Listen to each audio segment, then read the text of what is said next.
आतंकवादी धर्म पूछता है, नेता जाति पूछते हैं। हाँ जी, ये कोई फनी मीम्स नहीं, यह हकीकत है। जो कहते थे बटेंगे तो कटेंगे, जो कहते थे एक हैं तो सेफ हैं, जो कहते थे जाति जनगणना नहीं होगी, जाति जनगणना से देश तरक्की नहीं कर पाएगा, जिसे सिद्ध करने के लिए पंडित जवाहरलाल नेहरू से लेकर इंदिरा गांधी, राजीव गांधी के वक्तव्यों का हवाला देते थे, जो कल तक बोल रहे थे कि जाति जनगणना से समाज को बांटना चाहता है विपक्ष, अब वही इसे मोदी जी का मास्टर स्ट्रोक बता रहे हैं। अब वही लोग आपसे पूछेंगे कौन जात हो भाई। जो लोग कहते थे कास्ट सेंसस समाज को तोड़ने वाला जहर है, आज वही लोग कह रहे हैं कास्ट सेंसस से देश की तस्वीर बदलेगी।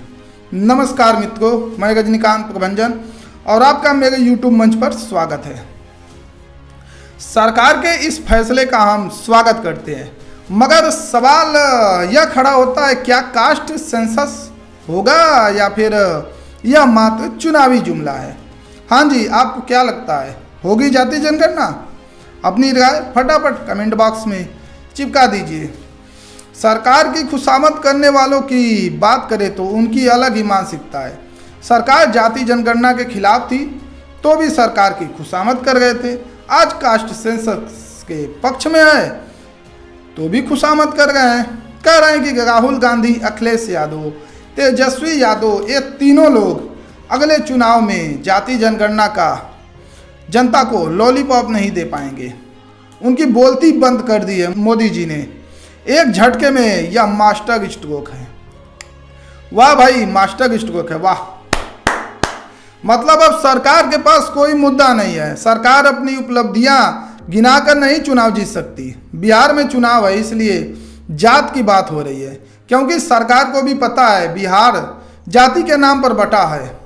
कहते हैं लोकतंत्र में विपक्ष का मजबूत होना बहुत जरूरी होता है, क्योंकि एलओपी राहुल गांधी ने सरकार को हिला रखा है। सरकार को घुटने टेकने पर राहुल गांधी और विपक्ष ने सरकार को मजबूत कर रखा है।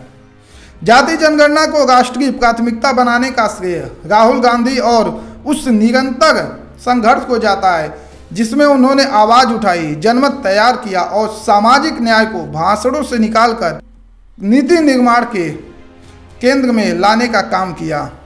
अब इधर मोदी सरकार ने राष्ट्रीय जनगणना के साथ जाति जनगणना कराने का ऐलान किया है। इस घोषणा के बाद राजनीतिक श्रेय लेने की होड़ शुरू हो गई है। भाजपा कांग्रेस में बयानबाजी तेज हो गई है।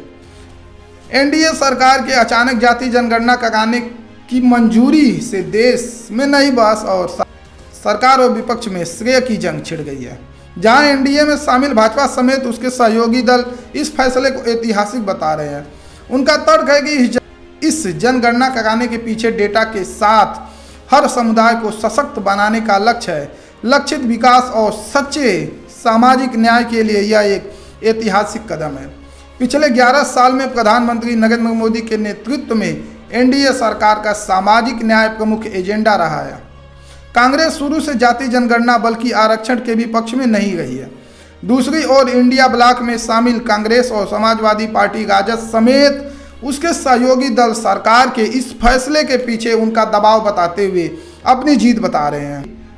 इंडिया ब्लॉक के दल अब आरक्षण की सीमा 50% से ज़्यादा करने की मांग कर रहे हैं। जाति जनगणना का फैसला सडनली नहीं लिया गया, इस पर पिछले 11 सालों से काम चल रहा है। प्रधानमंत्री नरेंद्र मोदी की वंचितों को उनका हक दिलाने की प्रतिबद्धता, इससे हर तबके तक लाभ पहुंचाने का लक्ष्य हासिल होगा। कुछ राज्यों के राजनीतिक दृष्टि से सर्वे से समाज में भ्रांति फैली, जिसे इससे दूर किया जाएगा। सामाजिक न्याय हमेशा नीति का केंद्र रहा, इसलिए ओबीसी कमीशन को संवैधानिक दर्जा दिया गया।